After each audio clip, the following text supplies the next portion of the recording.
મિત્રો આજે હું તમને એક એવી દુનિયામાં લઈ જઈશ જ્યાં લગ્ન એટલે ઇવેન્ટ મેનેજમેન્ટ નહીં પણ વાલનો દરિયો હતો, જ્યાં મહેમાનો હોટલમાં નહીં પણ પાડોશીના ફળિયામાં સૂતા, જ્યાં ડીજેના ઘોંઘાટ નહીં પણ માતાઓના ફટાણા ગુંજતા. શું તમને યાદ છે કાચા રસ્તા, ગાડામાં જતી જાન અને પતરાડામાં પીરસાતું એ લાડુ ચૂરમાનું જમણવાર? જો એ સોનેરી દિવસોની યાદોને તાજી કરવી હોય તો આ વિડીયોના અંત સુધી બન્યા રહેજો, કારણ કે આજે આપણે વર્ષો પહેલાના જૂના લગ્નને ફરી જીવંત કરવાના છીએ.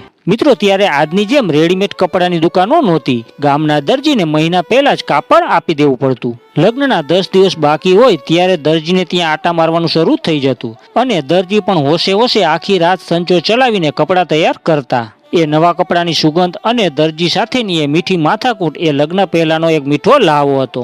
ત્યારે કલરકામ માટે કોઈ કારીગરની જરૂર નહોતી પડતી, કેમ કે ઘરના સભ્ય જ બજારમાં જઈને ચૂનો લાવતા અને આખા ઘરને કડી ચૂનો લગાવતા. માટીના ઘર હોય તો છાણ માટીથી લીપણ થાય અને ભીતો પર ચૂનાથી અલગ અલગ ડિઝાઇન ચિતરાતી. આવી બધી તૈયારી જોઈને જ આખા ગામને ખબર પડી જતી કે હવે આંગણે અવસર આવી ગયો છે. એ માટીની ભીની સુગંધ અને લીપણના એ ભાત એ જોઈને જ મન પ્રફુલ્લિત થઈ જતું. ત્યારે લગ્નના કામ માટે કોઈ લિસ્ટ નહોતું બનતું, પણ વડીલો ચોરે બેસીને જ નક્કી કરતા.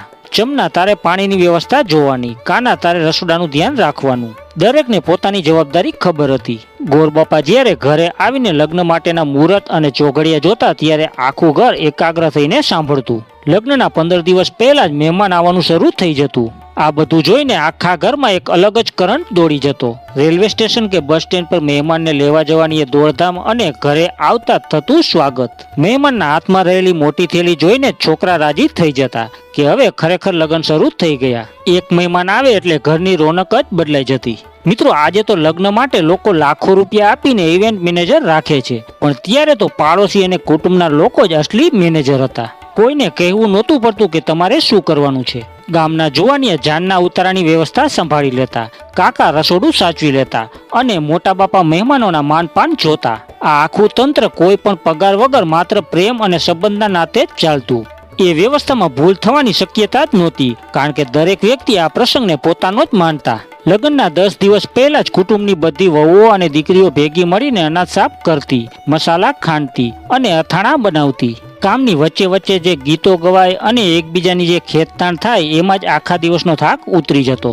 એ સ્ત્રીઓના સમૂહમાં જે એકતા હતી એ જ ઘરની સાચી શક્તિ હતી. તમારા ઘરે પ્રસંગ છે તો અમે 5 દિવસ વહેલા જ આવી જઈશું. આવા શબ્દો જ ઘરધણીનો અડધો ભાર હળવો કરી દેતા. મિત્રો, આજે તો આપણે સગા સંબંધીને કંકોત્રીની PDF WhatsApp પર મોકલીએ છીએ, પણ ત્યારે કંકોત્રી છપાઈને આવે એટલે સૌથી પહેલા એને પવિત્ર કરવામાં આવતી અને પહેલી કંકોત્રી ભગવાન ગણેશને અને કુળદેવીના ચરણે ધરવામાં આવતી. ત્યાર પછી સગા સંબંધીને પહોંચાડવા માટે આજની જેમ કોઈ કુરિયર સર્વિસ નહોતી. ઘરના યુવાનો કે વરરાજાના ભાઈઓ સાયકલ લઈને નીકળતા. ખંભે થેલો લટકાવ્યો હોય જેમાં કંકોત્રી અને સાથે ગોળના ગાંગડા કે સાકરના પડીકા રાખ્યા હોય. એક ગામથી બીજા ગામ સાયકલ ચલાવતા જવાનું. રસ્તામાં તાપ હોય કે ધૂળ, પણ સંબંધો સાચવવાનો એવો જુસ્સો હતો કે જરા પણ થાક ન લાગતો. એક દિવસમાં 5-10 ગામ ફરીને જ્યારે રાત્રે ઘરે આવે ત્યારે એમના ચહેરા પર પ્રસંગનો આનંદ દેખાતો. લગ્નની શરૂઆત થતી ગણેશજીના સ્થાપનથી અને કુળદેવીના પૂજનથી, જેમાં મંડપ મુહૂર્તમાં ગામના વડીલો ભેગા મળીને વાંસના થાંભલા રોપતા. એ મંડપ નીચે બેસીને ગવાતા ગીતોને સાંભળીને આજે પણ આપણા રૂવાણા ઊભા થઈ જાય. ત્યારે મંડપમાં શણગારના નામે આસોપાલવના તોરણ અને આડોશ પાડોશમાંથી માંગેલા તરફાનના શણગાર થતા. આ વિધિ પતે એટલે તરત જ જમવા માટે પંગત પડતી, જેમાં જમણવારમાં મોટા ભાગે લાપસી કે સુખડી અને દેશી શાક રોટલા. એનો સ્વાદ આજના 500ની થાળી કરતા તો ક્યાંય સારો હતો. જેમાં રસોડામાંથી ધુવાણો નીકળતો હોય અને કુટુંબના લોકો ભેગા મળીને રસોઈ બનાવતા હોય. આડોશ પાડોશના લોકો પીરસવા માટે તૈયાર ઊભા હોય. આ જોઈને જ લોકોને ભૂખ લાગી જતી. ત્યારે આજની જેમ કોઈ ઉતાવળ નહોતી. બધા લોકો નિરાતે બેસીને જમતા. મિત્રો, આજે તો ફુલેકામાં મોટી મોટી લાઇટિંગ અને મોંઘા ડીજે હોય છે, પણ ત્યારે ફુલેકું એટલે સાવ સાદગીનો ઉત્સવ. રાત્રે વરરાજાને તૈયાર કરીને ગામના મંદિરે પગે લગાડવા લઈ જતા. ત્યારે કોઈ રથ કે મોંઘી ગાડી નહોતી. ત્યારે વરરાજાને શણગારેલા ઘોડા પર બેસાડીને ગામના ચોકમાં ફેરવતા. એ ફુલેકું એટલે જાણે આખા ગામનો ઉત્સવ. ત્યારે શેરીઓમાં સ્ટ્રીટ લાઇટ નહોતી. ફુલેકું નીકળે એટલે દોસ્તાર ફાનસ માથે ઉપાડીને ચાલતા. એ ધ્રુજતા અજવાળામાં જ્યારે ફુલેકું પસાર થાય ત્યારે ભીતો પર પડતા વરરાજાના પડછાયા જોઈને એવું લાગે જાણે કોઈ રાજાની સવારી નીકળી હોય. ફુલેકું જેમ જેમ આગળ વધે તેમ શેરીના નાકે અને ચોકમાં ફુલેકાને ઊભું રાખતા. ત્યાં ગામના લોકો અને ઓળખીતા પારખીતા વરરાજાના મીઠણા લેતા. એ લોકોના મોઢા મીઠા કરવા માટે સાકરના પડીકા કે ગોળધાણા વેચવામાં આવતા. નાના છોકરાઓ તો ફુલેકાની આગળ પાછળ દોડતા હોય કે ક્યારે સાકર મળે. એ સાકરની મીઠાશ આખા ગામના મોઢા મીઠા કરી દેતી. મોંઘી ચોકલેટો કરતા એ સાકરના પડીકામાં જે પ્રેમ હતો એ અદ્ભુત હતો. ફુલેકું પતે એટલે ઘરના વડીલો ગોરબાપાને બોલાવીને જાન પ્રસ્થાનનું મુહૂર્ત જોતા.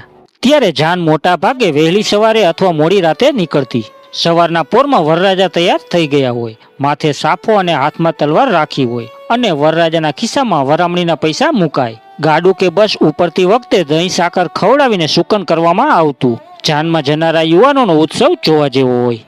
રસ્તામાં કોઈ બીજું ગામ આવે એટલે જોર જોરથી ગીતો ગાવાનું શરૂ થઈ જતું. એકબીજાની ખેતતાણ કરવી, કોઈના નસકોરા પર હસવું અને વરરાજાને શિખામણ આપવી, આ બધું જ જાનની મુસાફરીનો એક ભાગ હતો. જાન જ્યારે કન્યાના ગામના પાદરે પહોંચે ત્યારે સામા પક્ષેથી લોકો લેવા માટે આવતા, જેને જોઈને જાનૈયાઓ પોતાના કપડાં સરખા કરીને માથું ઓરીને તૈયાર થઈ જતા અને વરરાજાને પણ વ્યવસ્થિત તૈયાર કરતા. ગામના પાદરે ઢોલ વાગતો હોય અને સામા પક્ષેથી બહેનો ગીતો ગાતી ગાતી સામયું કરવા માટે આવતી હોય. એ ક્ષણે જાનૈયાઓના હૈયામાં જે ગૌરવ અને ઉત્સાહ હોય એ શબ્દોમાં વર્ણવવો મુશ્કેલ છે. મિત્રો, આજે તો જાન સીધી એસી હોલ કે રિસોર્ટમાં ઉતરે છે, પણ ત્યારે જાનનો ઉતારો એટલે ગામની નિશાળ, જેમાં રૂમો ખાલી કરીને બેન્ચો એક ખૂણામાં ખસેડી દેવાય અને નીચે મોટા પાથરણા પથરાય. એ ક્લાસરૂમમાં જ્યારે 20-25 જાનૈયાઓ એક સાથે પોતાનો સામાન મૂકે ત્યારે એ રૂમ જાણે મેરેજ હોલ બની જતો.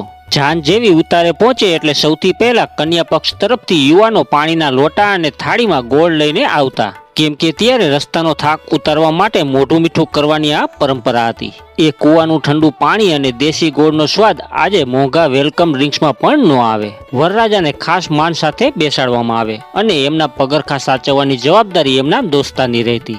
તો મિત્રો, આ હતી આપણા જૂના જમાનાના લગ્નની એ ભવ્ય તૈયારીઓ. કંકોત્રીના એ કંકુના થાપા અને જાનનો એ રજવાડી ઉતારો. આ બધી વાત સાંભળીને કદાચ તમારા મનમાં પણ એ વર્ષો જૂના લગ્નની યાદ તાજી થઈ ગઈ હશે, પણ અસલી મજા તો હવે શરૂ થવાની છે. જાન ઉતારે તો પહોંચી ગઈ છે, પણ હજી કન્યા પક્ષની એ મીઠી પજવણી બાકી છે. અને સૌથી મહત્વનું એ હૈયું ચીરી નાખતી વિદાયની ક્ષણો, જેમાં આખું ગામ રડી પડતું. આ બધું જ હું લઈને આવી રહ્યો છું આ વિડિયાના બીજા ભાગમાં. જો તમને આ પહેલો ભાગ ગમ્યો હોય અને તમે ઈચ્છતા હોય કે હું જલ્દી જ બીજો ભાગ મૂકું તો અત્યારે જ કોમેન્ટમાં પાર્ટ 2 લખજો. તમારી પાસે પણ જૂના લગ્નની કોઈ ખાટી મીઠી યાદ હોય તો એ પણ કોમેન્ટમાં ચોક્કસ જણાવજો. હું બીજા ભાગમાં એનો ઉલ્લેખ કરવાનો પ્રયત્ન કરીશ. અને હા, જો તમે હજી સુધી સબસ્ક્રાઇબ નથી કર્યું તો અત્યારે જ કરી લો અને બેલ આઇકન દબાવી દો, જેથી બીજો ભાગ આવે કે તરત જ તમને ખબર પડી જાય. તો ફરી મળીએ બીજા ભાગમાં લગ્નની એ સાચી જમાવટ અને વિદાયની એ ભીની યાદો સાથે. ત્યાં સુધી રામ રામ, જય શ્રી કૃષ્ણ.